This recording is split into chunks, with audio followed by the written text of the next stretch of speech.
This is a continuation of The Prince and the Pauper by Mark Twain, comprising Chapter 32. Chapter 32, Coronation Day. Let us go backward a few hours and place ourselves in Westminster Abbey at 4 o'clock in the morning of this memorable Coronation Day. We are not without company, for although it is still night, we find the torch-lighted galleries already filling up with people who are well content to sit still and wait 7 or 8 hours till the time shall come for them to see what they may not hope to see twice in their lives, the coronation of a king. Yes, London and Westminster have been astir ever since the warning guns boomed at 3 o'clock, and already crowds of untitled rich folk who have bought the privilege of trying to find sitting room in the galleries are flocking in at the entrances reserved for their sort. The hours drag along tediously enough. All stir has ceased for some time, for every gallery has long ago been packed. We may sit now and look and think at our leisure. We have glimpses here and there and yonder, through the dim cathedral twilight, of portions of many galleries and balconies, wedged full with other people, the other portions of these galleries and balconies being cut off from sight by intervening pillars and architectural projections. We have in view the whole of the great north transept, empty, and waiting for England's privileged ones. We see also the ample area or platform, carpeted with rich stuffs, whereon the throne stands. The throne occupies the center of the platform and is raised above it upon an elevation of 4 steps. Within the seat of the throne is enclosed a rough flat rock, the stone of Scone, which many generations of Scottish kings sat on to be crowned, and so it in time became holy enough to answer a like purpose for English monarchs. Both the throne and its footstool are covered with cloth of gold. Stillness reigns, the torches blink dully, the time drags heavily. But at last the lagging daylight asserts itself, the torches are extinguished, and a mellow radiance suffuses the great spaces. All features of the noble building are distinct now, but soft and dreamy, for the sun is lightly veiled with clouds. At 7 o'clock the first break in the drowsy monotony occurs, for on the stroke of this hour the first peeress enters the transept, clothed like Solomon for splendor, and is conducted to her appointed place by an official clad in satins and velvets, whilst a duplicate of him gathers up the lady's long train, follows after, and, when the lady is seated, arranges the train across her lap for her. He then places her footstool according to her desire, after which he puts her coronet where it will be convenient to her hand when the time for the simultaneous coroneting of the nobles shall arrive. By this time the peeresses are flowing in a glittering stream, and the satin-clad officials are flitting and glinting everywhere, seating them and making them comfortable. The scene is animated enough now. There is stir and life and shifting color everywhere. After a time quiet reigns again, for the peeresses are all come and are all in their places, a solid acre or such a matter of human flowers, resplendent in variegated colors, and frosted like a Milky Way with diamonds. There are all ages here, brown, wrinkled, white-haired dowagers who are able to go back and still back, down the stream of time, and recall the crowning of Richard III and the troublous days of that old forgotten age. And there are handsome middle-aged dames, and lovely and gracious young matrons, and gentle and beautiful young girls, with beaming eyes and fresh complexions, who may possibly put on their jeweled coronets awkwardly when the great time comes, for the matter will be new to them, and their excitement will be a sore hindrance. Still this may not happen, for the hair of all these ladies has been arranged with a special view to the swift and successful lodging of the crown in its place when the signal comes. We have seen that this massed array of peeresses is sewn thick with diamonds, and we also see that it is a marvelous spectacle, but now we are about to be astonished in earnest. About 9, the clouds suddenly break away and a shaft of sunshine cleaves the mellow atmosphere and drifts slowly along the ranks of ladies, and every rank it touches flames into a dazzling splendor of many-colored fires, and we tingle to our fingertips with the electric thrill that is shot through us by the surprise and the beauty of the spectacle. Presently, a special envoy from some distant corner of the Orient, marching with the general body of foreign ambassadors, crosses this bar of sunshine, and we catch our breath. The glory that streams and flashes and palpitates about him is so overpowering, for he is crusted from head to heel with gems, and his slightest movement showers a dancing radiance all around him. Let us change the tense for convenience. The time drifted along, 1 hour, 2 hours, 2 hours and a half, then the deep booming of artillery told that the king and his grand procession had arrived at last, so the waiting multitude rejoiced. All knew that a further delay must follow, for the king must be prepared and robed for the solemn ceremony. But this delay would be pleasantly occupied by the assembling of the peers of the realm in their stately robes.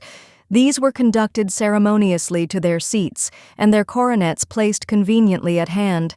And meanwhile the multitude in the galleries were alive with interest, for most of them were beholding for the first time dukes, earls, and barons, whose names had been historical for 500 years.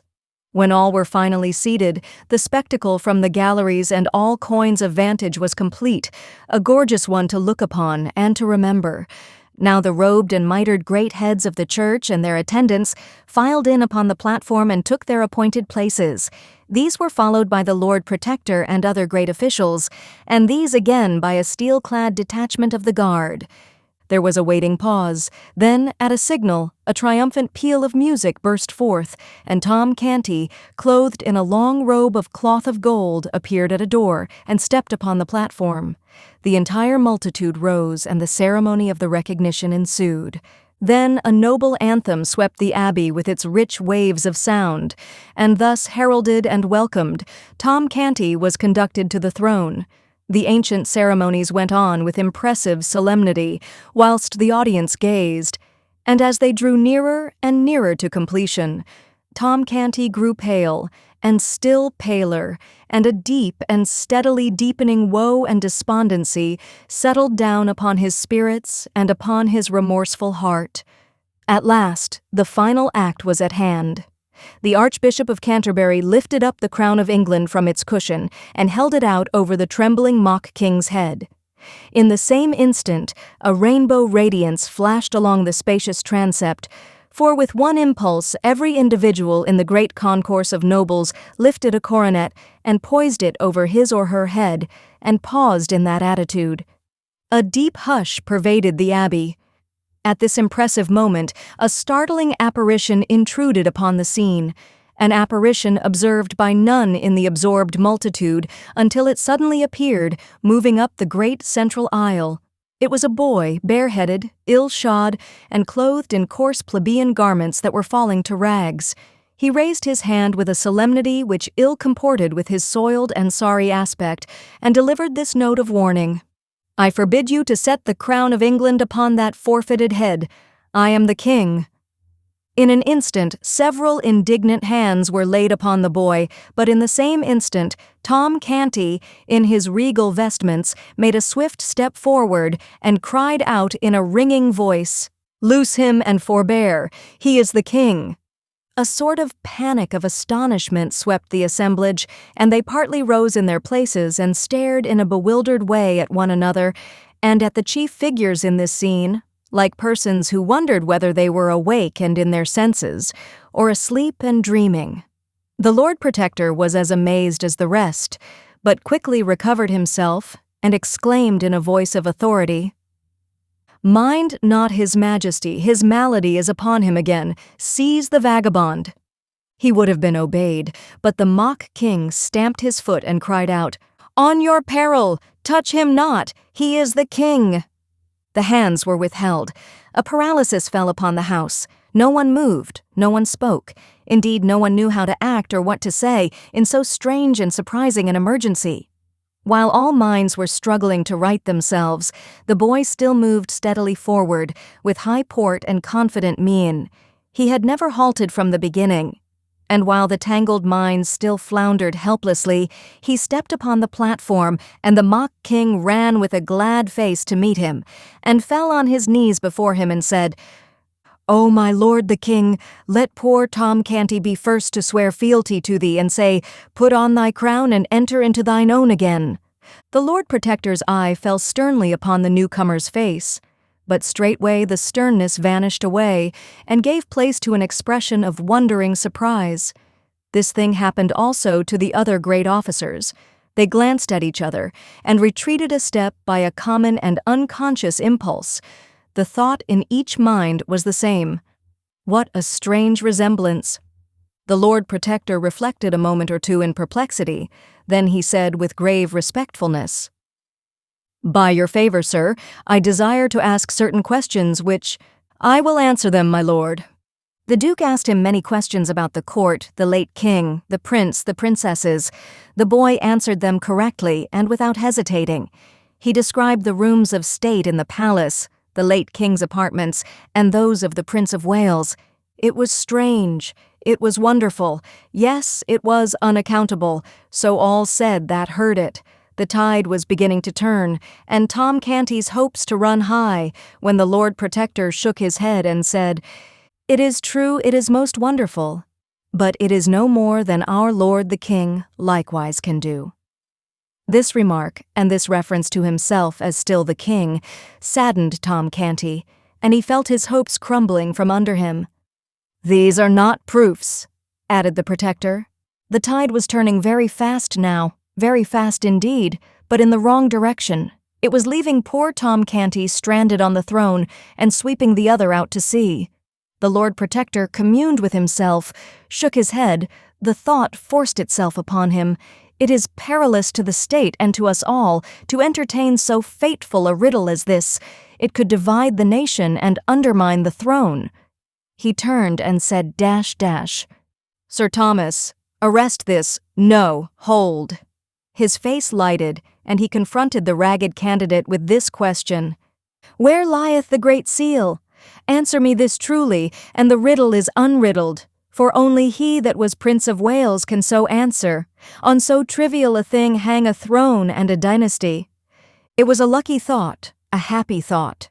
That it was so considered by the great officials was manifested by the silent applause that shot from eye to eye around their circle in the form of bright approving glances. Yes, none but the true prince could dissolve the stubborn mystery of the vanished Great Seal. This forlorn little impostor had been taught his lesson well, but here his teachings must fail, for his teacher himself could not answer that question. Ah, very good indeed. Now we shall be rid of this troublesome and perilous business in short order. And so they nodded invisibly and smiled inwardly with satisfaction, and looked to see this foolish lad stricken with a palsy of guilty confusion. How surprised they were, then, to see nothing of the sort happen, how they marveled to hear him answer up promptly in a confident and untroubled voice and say, "There is naught in this riddle that is difficult." Then, without so much as a "by your leave" to anybody, he turned and gave this command, with the easy manner of one accustomed to doing such things: "My Lord St. John, go you to my private cabinet in the palace, for none knoweth the place better than you, and close down to the floor, in the left corner remotest from the door that opens from the antechamber, you shall find in the wall a brazen nail-head. Press upon it, and a little jewel closet will fly open, which not even you do know of, no, nor any soul else in all the world but me and the trusty artisan that did contrive it for me. The first thing that falleth under your eye will be the Great Seal. Fetch it hither." All the company wondered at this speech, and wondered still more to see the little mendicant pick out this peer without hesitancy or apparent fear of mistake, and call him by name with such a placidly convincing air of having known him all his life. The peer was almost surprised into obeying. He even made a movement as if to go, but quickly recovered his tranquil attitude and confessed his blunder with a blush. Tom Canty turned upon him and said sharply, "Why dost thou hesitate? Hast not heard the king's command? Go." The Lord St. John made a deep obeisance, and it was observed that it was a significantly cautious and non-committal one, it not being delivered at either of the kings, but at the neutral ground about halfway between the two, and took his leave. Now began a movement of the gorgeous particles of that official group, which was slow, scarcely perceptible, and yet steady and persistent. a movement such as is observed in a kaleidoscope that is turned slowly, whereby the components of one splendid cluster fall away and join themselves to another, a movement which, little by little, in the present case, dissolved the glittering crowd that stood about Tom Canty and clustered it together again in the neighborhood of the newcomer. Tom Canty stood almost alone. Now ensued a brief season of deep suspense and waiting, during which even the few faint hearts still remaining near Tom Canty gradually scraped together courage enough to glide one by one over to the majority. So at last Tom Canty, in his royal robes and jewels, stood wholly alone and isolated from the world, a conspicuous figure, occupying an eloquent vacancy.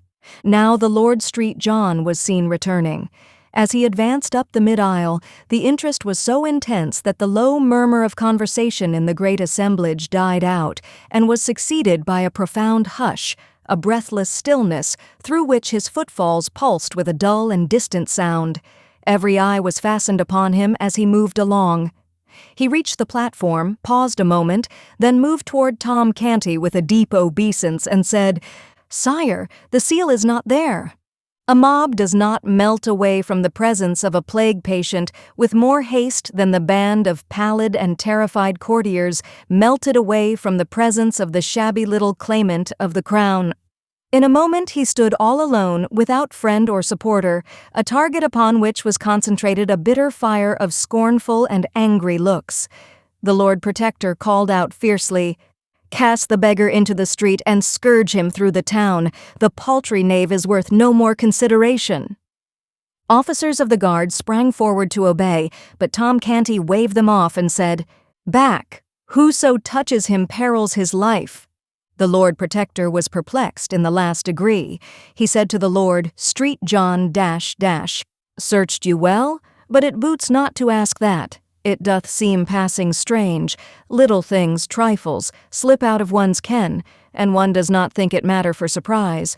But how so bulky a thing as the seal of England can vanish away and no man be able to get track of it again? A massy golden disk, and— Tom Canty, with beaming eyes, sprang forward and shouted, "Hold! That is enough. Was it round? And thick? And had it letters and devices graved upon it? Yes? Oh, now I know what this great seal is that there's been such worry and pother about. And ye had described it to me, ye could have had it 3 weeks ago. Right well I know where it lies, but it was not I that put it there. First." "Who then, my liege?" asked the Lord Protector. "He that stands there, the rightful King of England, and he shall tell you himself where it lies. Then you will believe he knew it of his own knowledge. Bethink thee, my king, spur thy memory.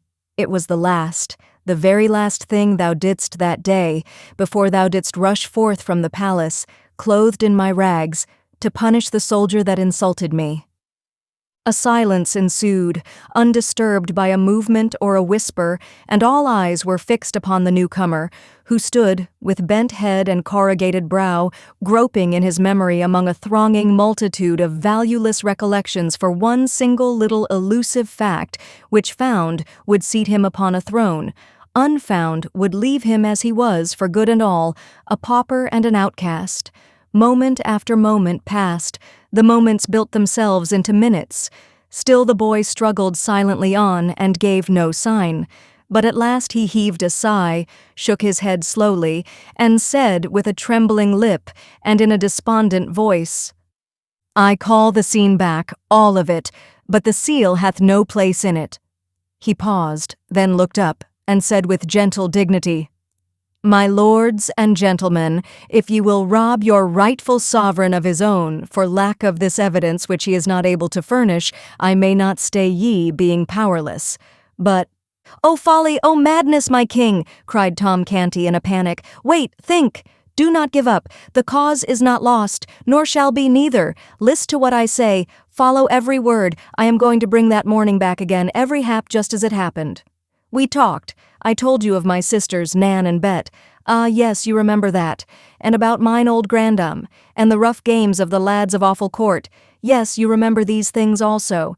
Very well. Follow me still, you shall recall everything. You gave me food and drink, and did with princely courtesy send away the servants, so that my low breeding might not shame me before them. Ah, yes, this also you remember."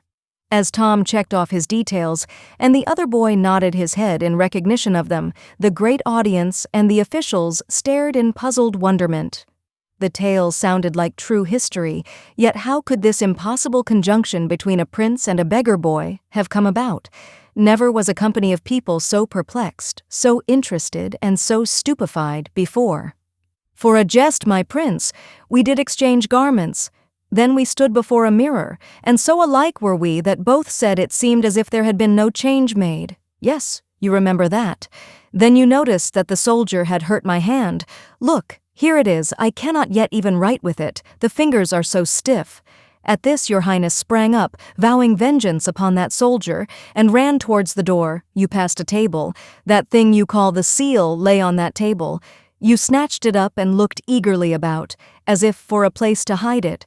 Your eye caught sight of— "There, 'tis sufficient, and the good God be thanked," exclaimed the ragged claimant, in a mighty excitement.